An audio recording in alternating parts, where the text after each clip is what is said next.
한유라가 강남 테헤란로 오피스의 유리문을 통과하며 또각거리던 바로 그 순간 나는 사내 분위기가 바뀌었음을 직감했다. 그녀의 스틸레토 힐이 값비싼 대리석 타일에 박히는 소리 때문만은 아니었다. 마치 타일 틈새의 줄눈과 개인적인 원한이라도 있는 것처럼, 망한 웹드라마에 나오는 스타트업 엑스트라들처럼 똑같은 명품 가방을 든 잘 관리된 남자 직원들이 그녀 주위를 둘러싸고 있는 모습 때문만도 아니었다. 아니, 나는 그녀가 코워킹 스페이스 구석에서 뜨개질하는 나를 발견하고는 연극적인 한숨과 함께 이렇게 말했을 때 모든 것을 깨달았다. 어머, 그런 할머니 취미는 집에 가져가서 하세요. 우린 여기서 디지털 미래를 만들고 있잖아요. 사무실에는 정적이 흘렀다. 복도 끝, 서버실의 웅웅거리는 소리와 옆자리, 누군가가 탄산음료 캔을 따는 치익 소리만이 들릴 뿐이었다. 나는 눈도 들지 않은 채 마지막 콜을 바늘에서 빼내고 실을 자른 뒤 뜨담한 양말을 에코백에 집어넣었다. 마치 바로 이 순간을 기다렸다는 듯이. 왜냐하면 구찌로 휘감은 어떤 철부지에게 무시당한 게 이번이 처음은 아니었으니까. 회장님 딸. 하지만 이번이 처음인 것은 그 철부지가 이사회 직함과 내 코드베이스에 대한 권한을 가지고 나타났다는 점이었다. 한유라, 새로 부임한 CTO. 아버지의 성과 인맥 덕분에 그 자리에 앉은 그녀는 프로세스를 현대화하기 위해 이곳에 왔다. 기업 용어로 그 말은 나이 든 사람들을 쫓아내고 시너지라는 단어를 비꼬는 기색 없이 말하는 사람들로 그 자리를 채운다는 뜻이었다. 하지만 이 개판으로 넘어가기 전에 잠깐, 만약 이 정중한 복수극이 마음에 드신다면 채널 구독 부탁드립니다. 네, 알고 있습니다. 97%는 안 하시겠죠? 하지만 믿어주세요. 여러분의 구독은 우리 팀에게 무료 커피와 분노를 합친 것보다 더 큰 동기부여가 됩니다. 감사합니다. 다시 유라 이야기로 돌아가자. 그날 오후, 그녀는 방향 재설정을 위해 모두를 소집했다. 회의실 높은 의자에 다리를 꼬고 앉은 모습이 마치 고아들에게 성공학 강의를 파는 사이비 교주 같았다. 그녀는 벨로시티, 비저너리, 그리고 낡은 업무 프로세스의 파괴에 대해 이야기했다. 그러면서 노골적으로 나를 쳐다보지 않았다. 레거시 인력 구조의 단계적 폐지에 대한 부분에 이르렀을 때조차 그녀의 시선은 나를 사무실 의자처럼 스쳐 지나갔다. 대신 그녀의 비서, 패스트 캠퍼스 출신의 스타스라는 딱 한 친구가 새로운 조직도를 나눠주었다. 내 이름 옆에는 작은 화살표와 함께 이런 메모가 적혀 있었다. 과도기적 자원, 신장 결석이 빠져나올 때도 이것보다는 우아했다. 그날 저녁 나는 늦게까지 남았다. 필요해서가 아니라 내가 일하고 있다는 것을 그들이 보길 원했기 때문이다. 나는 책상에서 뜨개질 도구를 치우고 백업용 외장 하드를 연결한 뒤 LM 코어 V3점이라는 이름의 암호화된 폴더를 열었다. 그 폴더 안에는 특허 3개, 모듈 6개, 그리고 그들이 재해석하려는 이 빌어먹을 플랫폼의 척추가 들어있었다. 이 모든 것은 내가 외부 컨설턴트로 일하며 개발했고 회수 가능 조건으로 회사의 라이선스를 부여한 것들이었다. 내 조건, 내 개인 사업자 명의, 내 서명. 그들은 내가 국화차를 마시며 조용히 뜨개질하는 모습에 너무 익숙해진 나머지 잊어버린 것이다. 설계도는 내게 있다는 사실을. 나는 모든 것을 3중으로 백업했다. 하나는 이 디스크에, 하나는 콜드 스토리지에, 그리고 다른 하나는 그들이 R&D 예산을 삭감하고 마케팅 비용을 2배로 늘리던 2분기의 첫 번째 위험 신호 이후에 내가 설정해둔 아이슬란드 레이캬비크의 해외 서버에. 이건 혁신이 아니다. 내가 내 낙하산을 점검하라고 부르는 것이다. 다음 날 아침 내 출입증은 중앙 서버실에서 작동하지 않았다. 그 순간 나는 공식적으로 유령이 되었음을 깨달았다. 그리고 바로 그때 나는 미소 짓기 시작했다.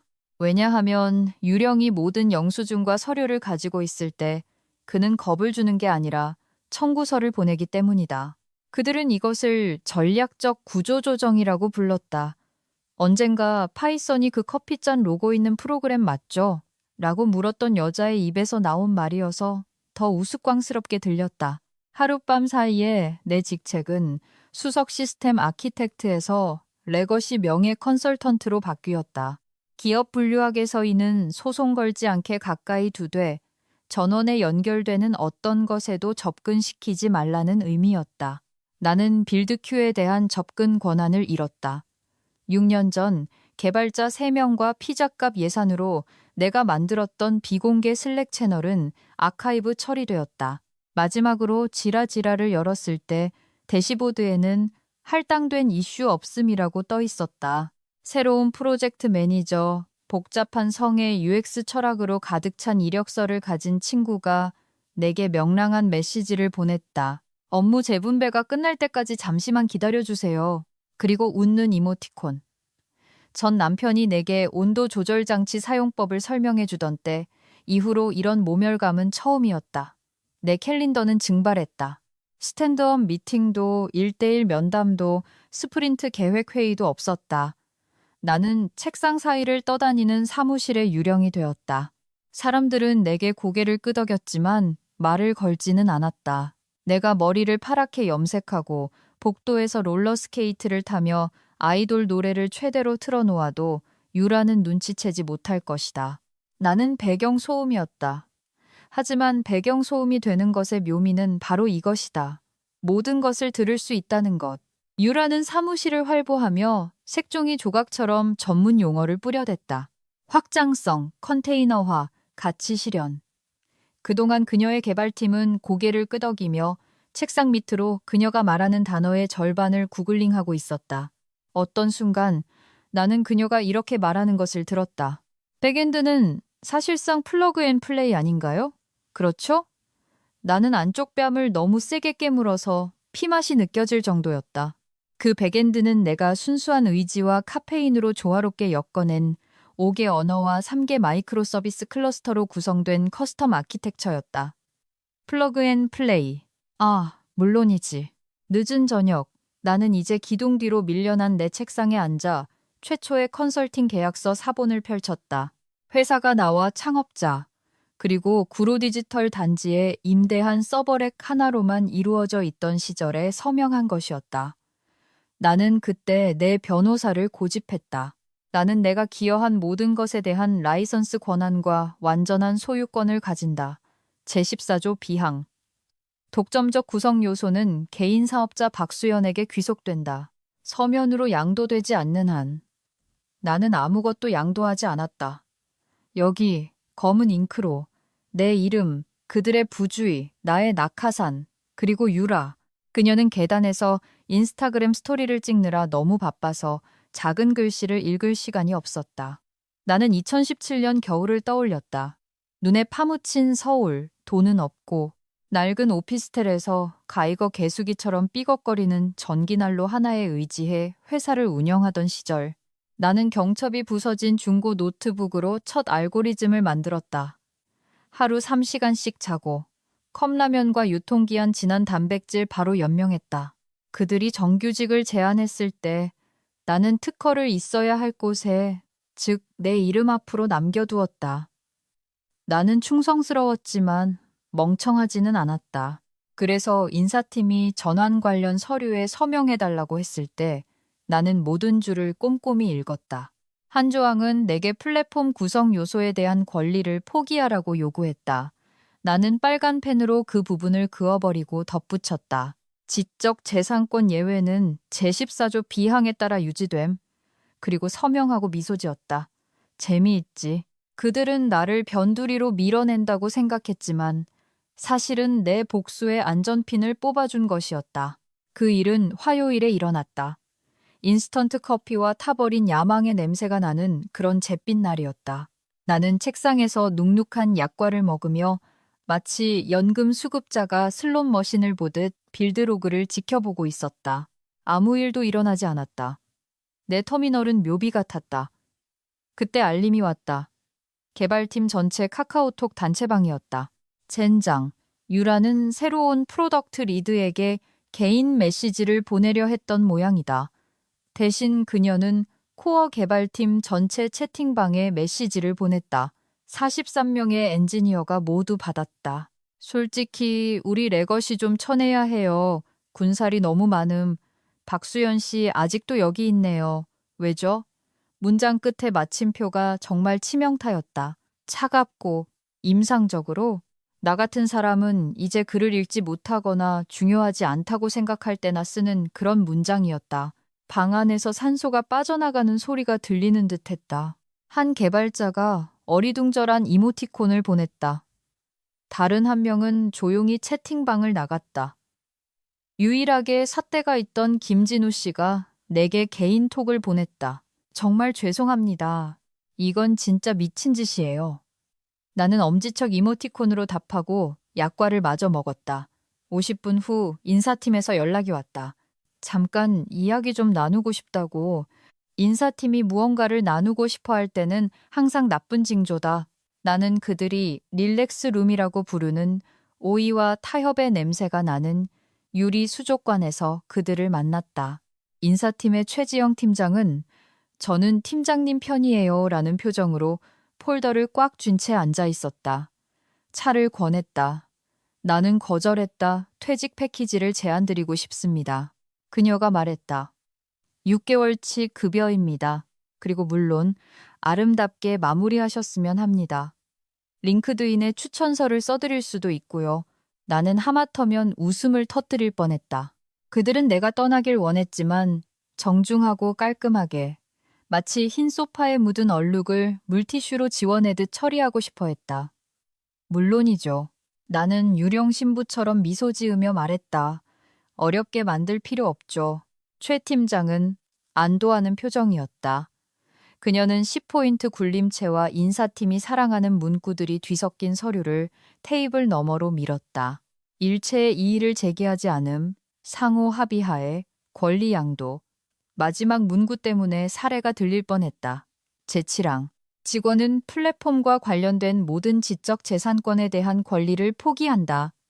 나는 펜을 딸깍 소리내어 그 문장 위로 명확한 선 하나를 긋고 촘촘한 필기체로 썼다. 지적 재산권 예외는 최초 컨설팅 계약서 제14조 B항에 따라 유지됨. 이니셜을 적고 포커칩을 밀듯 서류를 다시 밀어주었다. 최 팀장은 눈을 깜빡였다. 이건 법무팀과 확인해 봐야 할 것 같아요. 그러세요. 내가 말했다. 기꺼이 기다리죠. 그녀는 포커페이스를 유지하지 못했다. 어색한 침묵과 초조한 미소만이 감돌았다. 나는 그녀가 무언가 더 우물쭈물하기 전에 방을 나왔다. 그녀의 승인은 필요 없었다. 내게는 서류가 있었다. 그날 나는 짐을 쌌다. 얼마 남지 않은 것들. 내가 아끼는 머그잔, 첫 아키텍처 스케치가 담긴 낡은 노트, 그리고 유라가 비웃었던 뜨개질 바늘. 나는 그것들을 마치 아무도 끝났는지 모르는 전쟁의 유물처럼 캔버스 가방에 담았다. 작별 인사도 송별회도 없었다. 시선을 피하는 복도와 채팅방의 속삭임뿐. 그들은 내가 아는 것을 몰랐다. 그들은 내가 끝났다고 생각했지만 사실 나는 물러서는 게 아니었다. 폭발 반경을 벗어나는 중이었다. 그리고 유라는 방금 수류탄의 핀을 뽑았다. 금요일이 되자 나는 증기처럼 사라졌다. 슬랙도, 깃헙 커밋도, 노션 메모도 없었다. 팀의 큰 성공을 기원하는 마치 포춘 쿠키 속 예언처럼 읽히는 정중한 작별 이메일 한 통만 남기고 박수연과 침묵. 처음에는 그들이 축하했다. 나는 커피 머신이 유라의 기분과 한마음으로 웅웅거리는 소리를 들을 수 있을 것 같았다. 그날 그녀는 더 높은 힐을 신고 회의실을 또각거리며 다녔다. 마치 샤크탱크 같은 투자 프로그램의 오디션이라도 보는 사람처럼. 그들은 내가 뜨개질 도구를 챙겨 시골집에서 토마토나 키우러 갔다고 생각했다. 어쩌면 중년 여성들의 자기 찾기 동호회 같은 데 가입했을 거라고도. 그러다 월요일이 왔다. 진우 씨가 내게 메시지를 보냈다. 혹시 배포 설정 파일 어디 갔는지 아세요? 컨테이너 레지스트리에서 파이프라인이 계속 실패하네요. 나는 답장하지 않았다. 그럴 필요도 없었다. 답은 이미 아무도 접근 권한이 없는 레포지토리 깊숙한 곳에 묻혀 있었다. 내 개인 레포, 내 명령 규칙, 내 구조, 시스템의 혈관 그 자체. 하지만 문제는 설정 파일만이 아니었다. 아키텍처 자체가 유령의 집처럼 행동하기 시작했다. 창문이 있어야 할 곳에 문이 있고 아무것도 켜지지 않는 스위치가 있었다. 꼬리를 무는 뱀처럼 스스로를 반복 호출하는 시스템들. 아이다르라는 이름의 불쌍한 신입사원이 내 오케스트레이션 파일 중 하나에 주석을 달려고 시도했다. 토도. 호떡이 무슨 뜻이지? 호떡. 그건 지금쯤 발리에서 서핑보드를 팔고 있을 한 개발자와 나눴던 2018년의 내부 농담이었다. 그것은 새벽 3시에 CICD 실패 시 롤백을 처리하는 크론 잡크런 잡을 트리거했다. 그게 없으면 배포는 이제 벽에 머리를 박는 격이었다. 유라는 물론 당황하지 않는 척했다. 그녀는 판돈을 2배로 올렸다. 도움을 고용해요. 그녀는 환한 스튜어디스처럼 보이는 가죽 재킷을 입고 화상회의에서 쏘아붙였다. 아웃소싱 업체들 있잖아요. 2주면 정리해 줄 거예요. 그들은 업체를 고용했다. 똑똑하고 실력 있는 사람들. 하지만 그들은 내 코드를 마치 용암석에 새겨진 고대 수메르 문자처럼 쳐다봤다. 진우 씨가 나중에 말해주길 외주업체 개발자 한 명은 줌회의 도중에 이건 한국식 스파게티 코드야. 불가능해라고 중얼거리며 바로 퇴사해버렸다고 했다. 그럼에도 유라는 밀어붙였다. 그녀는 투자자들을 위한 데모 일정이나 이미 획기적인 아키텍처와 차세대 확장성을 예고한 링크드인 포스팅 앞에서 실패를 인정할 생각이 없었다. 그래서 그녀는 미소 짓고 숨을 참고 도화선에 성냥불을 갖다 댔다. 그들은 하드런칭 날짜를 6월 1일로 잡았다. 베타도 점진적 출시도 없었다. 한 방에 크게. 그 사이 개발팀 내부에서는 패닉이 시작되었다. 스테이징 환경에서 인증이 자꾸 끊겼다. 오토스케일러가 스케일링을 멈췄다. 결제 로그는 새벽 2시에 창업자의 휴대폰으로 경고 알림을 보내는 재귀적 오류를 뿜어냈다. 그리고 그때 그 질문이 나왔다. 스탠드업 미팅에서 비트코인 모양 커프스링크를 한 전직 대기업 출신의 새로운 기술 리드가 물었다. 파이프라인 설계도 어디 있습니까? 긴 침묵. 그리고 진우 씨가 말했다. 그거 박수연 씨 개인 레포에 있었습니다. 침묵. 내장이 오그라드는 듯한 침묵. 유라가 눈을 깜빡였다. 무슨 개인 레포요? 모두가 서로를 쳐다봤다. 마치 베이비시터가 몇 시간 전에 떠났고 집이 불타고 있다는 것을 깨달은 아이들처럼. 그 레포지토리는 회사 깃헙 조직에 없었다. 내가 매주 내 개인 사업자 인프라로 미러링하던 보안 서버에 있었다. 계약으로 보호된 코드 모듈이 있는 바로 그 서버. 유라가 한 번도 물어보지 않았던 바로 그 서버. 왜냐하면 그녀는 내가 만든 모든 것이 이제 자기 소유라고 생각했으니까. 하지만 맨손으로 무언가를 처음부터 만드는 것의 핵심은 이것이다. 다른 모든 사람들이 피봇을 하고 투자 라운드를 쫓아다니는 동안 당신은 뼈를 어디에 묻었는지 기억한다는 것. 아, 유라. 그녀는 삽조차 들고 오지 않았다. 진우 씨는 아직도 실력주의를 믿는 그런 개발자였다. 불쌍한 친구. 다른 사람들이 백엔드가 낡은 청테이프와 수동적인 스티커 메모의 디지털 버전으로 겨우 버티고 있다는 사실을 애써 외면하는 동안 그는 조용히 파고들었다. 늦은 밤, 잦은 배포 실패와 텔레그램에서 매일같이 이어지는 유라의 과정을 믿으라는 자기개발 메시지 사이에서 그는 실마리를 잡아당기는 사람이었다. 그리고 그는 그것을 찾아냈다. 컨테이너 오케스트레이션 파일 중 하나에 묻혀있던 호출문, 약어와 수년간의 기술 부채 속에 반쯤 숨겨져 있던 한 줄의 코드. 그는 파일 경로를 열고 의존성 트리를 찾아낸 뒤 얼어붙었다. 그 모듈들은 단순히 보조적인 레거시가 아니었다. 시스템의 척추였다.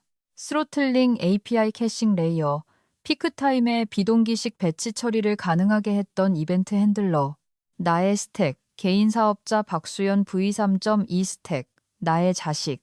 그는 유라를 스레드에 추가했다. 안녕하세요. 그냥 알려드립니다. 시스템이 여전히 개인 사업자 박수연 모듈에서 데이터를 가져오고 있습니다. 라이선스 문제를 명확히 해야 하지 않을까요? 그녀는 3분 후에 어깨를 으쓱하는 이모티콘과 함께 답장했다. 그냥 주석 처리하세요. 마치 신경계를 주석 처리할 수 있다는 듯이. 진우 씨는 그렇게 하지 않았다. 대신 그는 조용히 코드를 포크하고 전체 의존성 목록을 다운로드했다. 모든 임포트, 모든 숨겨진 호출, 그리고 마룻바닥 밑에 유령처럼 시스템 로그에 내 이름을 속삭이던 모든 중첩 클래스까지. 그동안 나는 내 부엌에서 식은 차를 마시며 로그가 쌓이는 것을 보고 있었다. 2주 전에 봇 하나를 설정해 두었다. 클라우드 함수 안에서 조용히 기다리는 작은 스크립트. 내 모듈 중 하나가 외부 IP로부터 핑을 받을 때마다 그것은 히트를 기록하고 타임스탬프를 찍고 청구를 위한 큐의 기록을 추가했다. 요청을 막지는 않았다. 그건 너무 인간적일 테니까 그저 듣고 쐬고 있을 뿐이었다. 한 번에 핑이 10번이 되고 10번이 수백 번이 되었다. 개발 환경, 스테이징 빌드, 심지어 유라가 투자자들에게 라이브 데모로 깊은 인상을 주기 위해 사용했던 테스트 샌드박스까지. 모두가 여전히 나의 노동, 나의 코드, 나의 조건 위에서 돌아가고 있었다. 청구서는 한 번에 날아가지 않았다. 그건 너무 극적일 테니까. 조용히 시작되었다.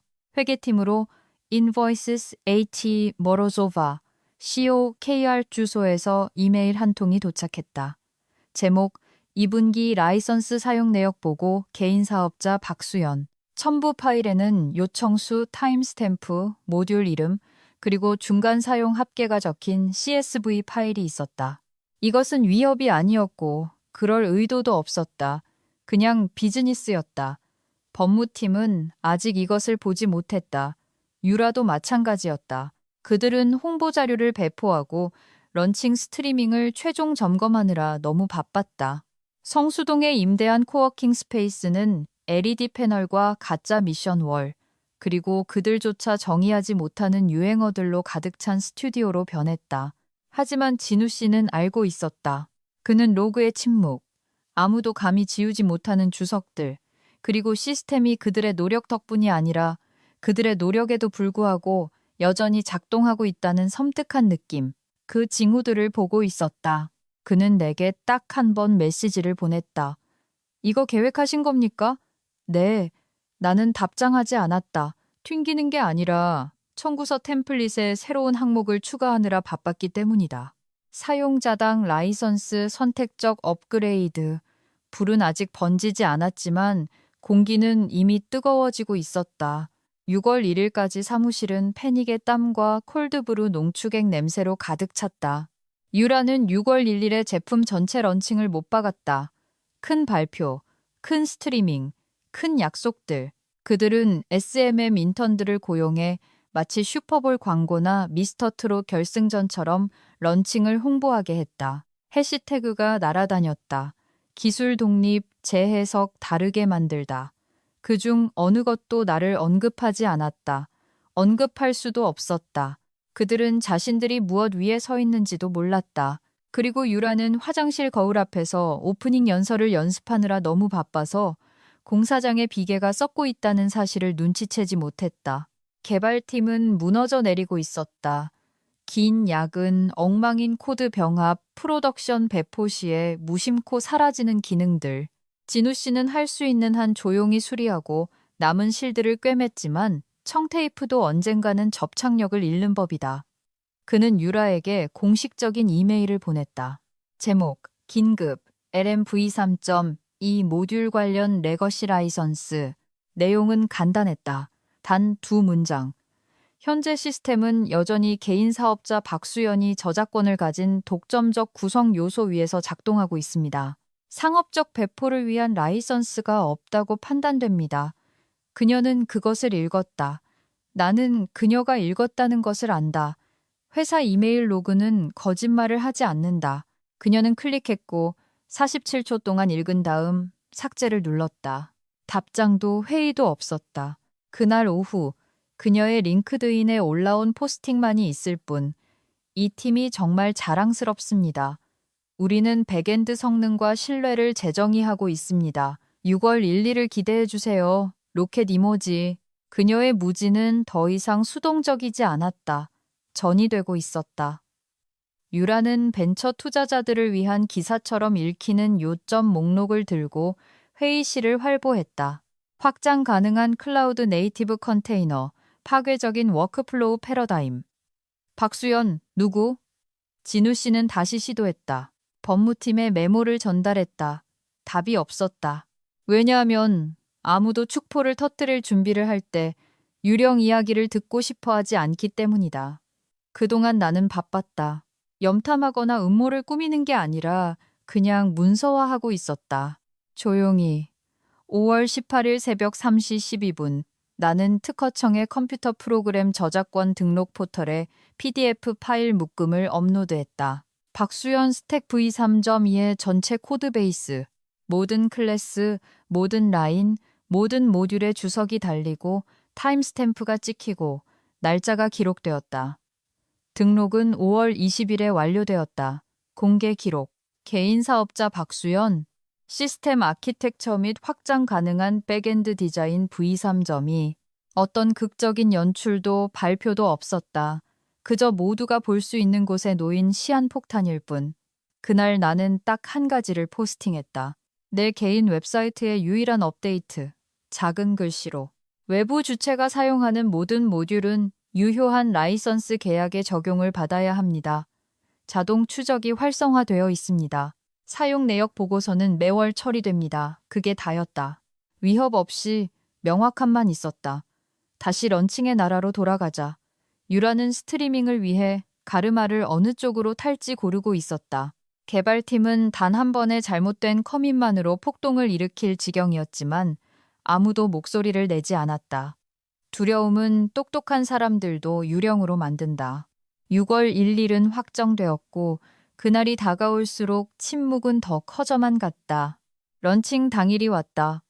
반짝이는 환상과 거짓된 자신감으로 포장된 채 스트리밍은 오전 10시 정각에 시작되었다. 유라는 흰색 스니커즈와 크롭 재킷 차림으로 무대 위로 걸어 나왔다. 스타트업 메시아의 에너지를 뿜어내며 그녀 뒤에 거대한 스크린에는 미래를 만나다, 적응하고 처음부터 다시 설계하다라는 문구가 깜빡였다. 재미있는 슬로건이었다. 왜냐하면 그 처음은 여전히 나의 것이었으니까. 데모는 잘 작동했다. 대체로 몇 번의 버벅거림, 약간의 지연, 로렘 입숨 텍스트가 담긴 팝업 창이 뜨는 작은 UI 결함. 하지만 유라는 프로처럼 그것을 능숙하게 넘어갔다. 투자자들은 채팅창에서 박수를 쳤다. 트위터는 떠들썩했다. 창업자는 마치 달 착륙이라도 본 것처럼 무대 뒤에서 눈물을 훔쳤다. 오전 10시 41분, 마지막 박수갈채가 끝나고 3분 후 첫 번째 도미노가 쓰러졌다. 회계팀에 받은 편지함에 Invoices AT 모로조바 IP, CEO, KOR로부터 부드러운 띵 소리가 울렸다. 제목, 1분기 IP 라이선스 비용 및 사용 내역 보고서, 첨부 파일, PMRG 홀딩스, Q1 CSV. 안에는 깔끔한 표가 있었다.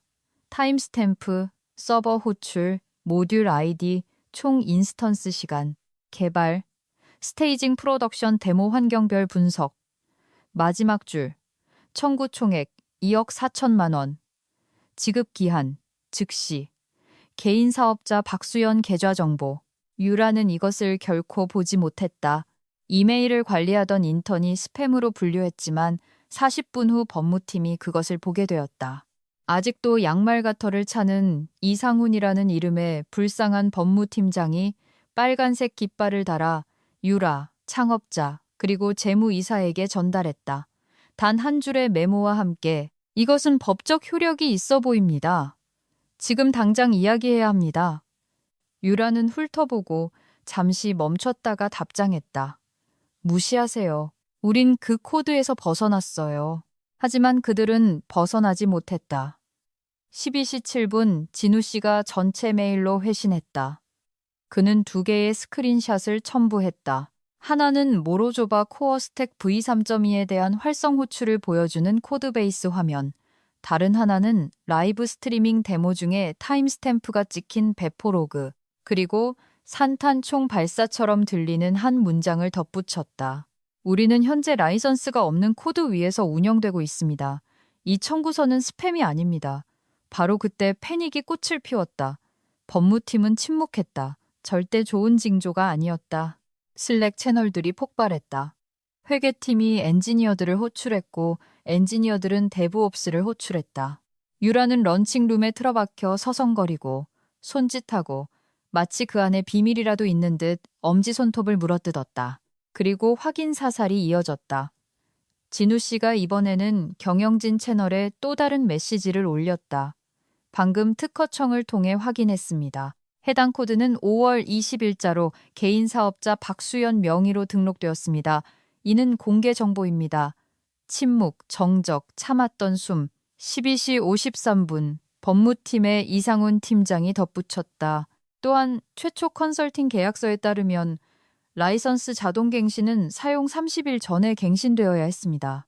이 이메일 첨부 파일은 런칭 48시간 전에 발송된 박수연 씨의 정중한 통지문인데 자동 갱신을 철회했습니다. 그들은 통지받았고 수신을 확인했다. 모든 것이 합법적이고 집행 가능했다. 모든 것을 피할 수 있었지만 유라는 런칭 카운트다운을 위한 인스타그램 필터를 고르느라 너무 바빴다. 재무이사의 목소리는 2층 아래에서도 들렸다고 한다. 우리가 그녀에게 2억 4천을 빚졌다는 게 무슨 뜻이야? 파티는 김이 빠졌다. 투자자들은 증발했다. 샴페인은 따지 않은 채 남았다. 그리고 유라? 그녀는 다시 청구서를 쳐다봤다. 이번에는 놓쳤던 것을 발견했다. 기본 사용량 초과 시 좌석당 다단계 요금이 부과됩니다. 그리고 어딘가 고양이가 가르랑거리고 끼안띠 와인병이 열려있는 작은 아파트에서 나는 2분기 예상 청구서의 전송 버튼을 눌렀다. 다음 날 아침이 되자 떠들썩함은 식어버렸다. 성공적인 런칭 이야기가 되어야 했던 것이 책임과 굴욕에 뒤집힌 피냐타로 변했다. IT 기자들이 디지털 독수리처럼 선회하기 시작했다. 처음에는 한 프리랜서의 조용한 트윗. 어제 런칭에서 라이선스 대참사가 있었다는 소문이 들리네요. 개인 사업자 박수연 관련. 눈이모지. 그 다음엔 스레드. 그리고 IT 전문 매체에 뜬 헤드라인. 요란했던 스타트업 런칭. 알고 보니 무허가 소프트웨어 기반. 소식통에 따르면 법적 문제 심각. 그렇게 불길은 번져나갔다. 전날 유라의 개인 메시지함을 샴페인 이모티콘으로 가득 채웠던 투자자들은 이제 트위터 스레드 링크로 답장했다. 한 명은 이렇게 썼다. 상황을 명확히 설명해 주시기 바랍니다. 긴급. 여기서 리스크를 감수할 수 없습니다. 다른 한 명은 그냥 물었다. 박수연 씨가 우리를 고소합니까? 그녀는 고소하지 않았다. 나는 고소하지 않았다. 그럴 필요가 없었다. 서류가 모든 것을 말해주고 있었다. 정오 무렵 이사회는 긴급회의를 소집했다. 창업자는 일주일은 못 잔 사람처럼 보였다. 재무이사의 왼쪽 눈은 모스 부호기처럼 떨리고 있었다. 유라는 여전히 스티커 메모로 타이타니코를 조종하려는 듯 아침 내내 연습한 대사를 읊었다. 이건 행정상의 착오입니다. 저희 라이선스 계약을 재검토하고 있으며 원만하게 해결할 것입니다. 법무팀의 이상훈 팀장은 이제는 완전히 유라의 편이 아닌 테이블 너머로 서류 묶음을 밀었다. 형광펜으로 칠해지고 주석이 달린 나의 최초 컨설팅 계약서. 제14조 B항은 파란색으로 동그라미 쳐져 있었다. 지적재산권 사용 권한은 개인 사업자 박수연의 갱신 가능한 라이선스를 통해 제공됨. 소유권 이전 없음. 그리고 그 아래에는 내가 런칭 이틀 전에 보낸 통지문이 첨부되어 있었다. 제목, 라이선스 자동갱신 종료, 즉시 효력 발생, 서명되었고, 전달되었고, 확인되었다. 이건 위협이 아닙니다. 이상훈 팀장이 무미건조하게 말했다. 집행 가능한 사실입니다. 우리가 그녀에게 얼마를 빚졌지? 창업자가 이미 창백해진 얼굴로 물었다. 이상훈 팀장이 펜을 딸깍거렸다. 현재로서는 2억 4천만 원입니다. 2분기 예상 사용량과 좌석당 요금을 고려하면 6억 원에 가까워질 것이고 계속 늘어날 겁니다. 바로 그때 누군가 숨을 헐떡였다.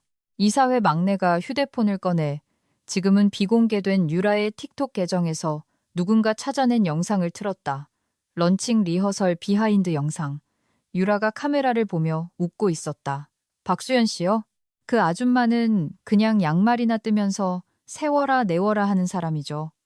그녀가 건드렸던 모든 걸 우리가 다 뜯어고쳤어요. 이건 이제 내 플랫폼이라고요. 방 안에는 침묵이 흘렀다. 그녀는 아무것도 뜯어고치지 않았다. 그녀는 자신이 서명한 서류조차 읽지 않았다. 구석에 앉아있던 진우 씨가 처음으로 입을 열었다. 뜯어고치지 않았습니다. 디자인을 더 씌웠을 뿐입니다. 코어는 여전히 그분 것입니다. 창업자가 유라를 쳐다봤다. 사실인가? 그리고 몇 달 만에 처음으로 그녀는 할 말이 없었다. 이사회는 소리치지 않았다. 그건 차라리 자비였을 것이다. 그들은 차갑고 끔찍한 부동자세로 앉아 있었다. 만약 우리가 돈을 안 내면 어떻게 되지? 누군가 물었다. 이상훈 팀장은 눈도 깜빡이지 않고 대답했다. 그녀는 중재를 신청할 것이고 소송까지 간다면 그녀에게는 타임스탬프, 계약서, 백엔드로그, 특허청 등록, 그리고 직접적인 사용핀 기록이 있습니다. 우리는 공개적으로 그리고 신속하게 패소할 겁니다. 창업자는 마치 얼굴을 지워버리려는 듯이 문질렀다. 그녀에게 전화해. 하지만 박수연은 전화를 받지 않는다. 특히 그녀가 평화롭게 책상에 앉아 제국을 건설하는 동안 프레젠테이션이나 만들던 사람들이 웃어넘겼던 그런 사람들의 전화는 회의실의 유일한 소리는 일시 정지된 틱톡 영상의 웅웅거리는 소리뿐이었다. 유라의 목소리가 여전히 공중에 떠 있었다. 그 아줌마는 그냥 뜨개질이나 하면서 세워라 내워라 하는 사람이에요. 정정하겠다. 그 여자는 당신들이 지금 피를 흘리고 있는 기계를 만들었다. 긴급 이사회는 방음 유리벽으로 된 회의실에서 열렸다. 비명소리가 주차장까지 들렸다는 점을 감안하면 아이러니했다. 유라는 평소의 침묵과 자신감의 수행단을 거느리고 10분 늦게 도착했다. 이번에는 힐이 아닌 흰색 운동화 차림이었고 재킷은 갑자기 군대 없는 갑옷처럼 보였다. 창업자는 앉지도 않았다. 그는 팔짱을 낀 채 테이블 상석에 서 있었다. 그의 얼굴은 그가 팔아왔던 모든 벤처의 꿈이 사라진 듯 초췌했다. 누가 이렇게 만들었지? 그가 갈라지는 목소리로 물었다. 아무도 대답하지 않았다. 법무팀의 이상훈 팀장은 테이블 너머로 또 다른 인쇄된 청구서를 밀었다. 2분기 예상 청구액 6억 원. 참고사항에는 상세한 사용 내역, 완전한 저작권 증명, 그리고 무시된 3번의 정중한 통지문이 포함되어 있었다. 문가에 앉아있던 진우 씨는 고개도 들지 않고 중얼거렸다. 우리 모두 알고 있었습니다. 아무도 듣지 않았을 뿐. 평소 기업의 동상 같았던 재무이사가 마침내 입을 열었다. 투자 제안서로 시작되었던 부고를 읽는 사람처럼 조용하고 지친 목소리로 당신은 이 회사를 훔친 기술 위에 세웠어. 유라의 턱이 움찔했지만 소리는 나오지 않았다. 그녀는 마치 잉크를 문질러 의미를 바꿀 수 있기라도 한 것처럼 서류를 넘기고 있었다. 창업자가 헛기침을 했다. 이것은 당신의 사임에 대한 공식적인 요구이며 즉시 효력이 발생한다. 그녀는 울지도 따지지도 않았다. 마치 누군가 마침내 진실을 그녀의 두개골에 닿을 만큼 충분히 크게 속삭여준 것처럼 그냥 일어섰다. 말없이 나갔다. 그녀 뒤로 문이 닫히는 소리는 판사의 의사봉 소리처럼 들렸다. 그날 오후 내게 이메일이 왔다. 제목 개인사업자 박수연 라이선스 관련 협상 준비 완료. 발신 Board at Company Name. 어조는 절박했고 외교적으로 포장되어 있었다. 박수연 대표님께 최근의 오해를 고려하여 귀하의 지적재산권 라이선스 조건 재검토에 관한 대화를 시작하고 싶습니다. 양측 모두에게 이익이 되는 합의점을 찾을 수 있기를 바랍니다. 이사회 드림. 나는 답장하지 않았다. 대신 제주도의 조용한 포도밭이 있는 숙소 퍼걸러 아래 앉아 작은 수족관만 한 크기의 와인잔으로 와인을 한 모금 마셨다. 내 노트북은 옆에서 조용히 윙윙거리고 있었다. 길고양이 한 마리가 내 샌들 위에서 졸고 있었다. 언덕은 지친 남쪽의 햇살 아래 녹색 비단처럼 펼쳐져 있었다. 나는 내 라이선싱 포털의 관리자 페이지에 로그인해서 가격 정책 대시보드를 열고 조건 편집을 눌렀다. 글로벌 라이선스 계약 섹션에서 한 줄을 수정했다. 좌석당 과금 활성화, 소급 적용 가능. 저장하고 노트북을 닫고 뜨개질거리를 집어들었다. 침묵은 강력한 도구다. 서류와 분노와 성량을 기다리는 모든 도화선을 정확히 어디에 묻었는지에 대한 기억처럼 나는 결코 목소리를 높이지 않았고 소란을 피우지도 않았다. 하지만 심판의 날이 왔을 때 그들은 정확히 누가 한 일인지 알았다. 인내가 자만을 이기는 것을 보는 데에는 깊은 만족감이 있다. 그것은 우리에게 상기시킨다. 진정한 힘은 가장 큰 목소리에 있는 것이 아니라 가장 잘 작성된 계약서에 있다는 것을. 당신이 과소평가될 때 화내지 마라. 꼼꼼해져라. 여기까지 함께 해주셔서 감사합니다. 당신들은 사무실 탕비실의 전설입니다. 더 많은 혼돈을 원하신다면 구독하세요. 당신의 옛 매니저가 두려움에 커피를 쏟게 만들어 봅시다.